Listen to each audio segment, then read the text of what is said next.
ઓહો, હોનાનો ભાવ તો જો ક્યાં પગ્યો. આમાં બાઈ લાવવી તો લાવવી કેમ?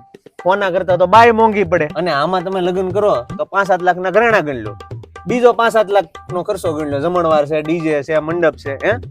ટૂંકમાં એપ્રોક્સ તમે ગણતરી કરો ને તો 14-15 લાખે એક બાઈ પડે. કેટલામાં? એક બાઈ 14-15 લાખે પડે. ઘણી મોંઘી. તો આવી ગણતરી કોઈ દી કરી? હવે માની લો મિનિમમ આપણી બાઈ 20 વર્ષ ટકી, ઈ ટકી તો હવે તું ગણતરી કર, 20 વર્ષ ગુણ્યા 365 દિવસ કર, કેટલા આવે? 7300. હવે 7300 આવ્યા. હવે ટોટલ ખર્ચો 15 લાખ ભાંગ્યા 7300 કર, કેટલા આવે? 205.48. 205.48. એટલે આપણે 48 કાઢ નાખ, 205 રૂપિયા. એટલે આનું તારણ શું? તમે રોજના 20 વર્ષ સુધી એક બાઈ પાછળ 205 રૂપિયા કોઈ કારણ વગરનો ખર્ચો કરો છો. બોલો એલા તો આ થોડું કરાય, તો હું નો કરાય, આ જ કરાય.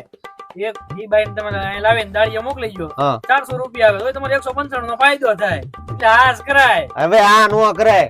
એમાં બે બાઈ કરી હોય તો પછી તો ડબલ થાય. હવે ઈ એના કરતા ઓલી 5 લાખ માં ફુલાર કરીને ઘરેણા વગરની નો લાવીએ. ઈ થોડી લેવાય તો તમને હુતા મૂકીને હે ને ભૂખડીઓ વાળી વહી જાય. હા ઈ છે રિસ્ક રે એમાં થોડુંક, પણ હામો પાછો 10 લાખ નો ફાયદો થાય ને. ફાયદો થાય. પણ ભાઈ 2003 માં છે ને મારા બાપા પાસે 1 લાખ રૂપિયા છે.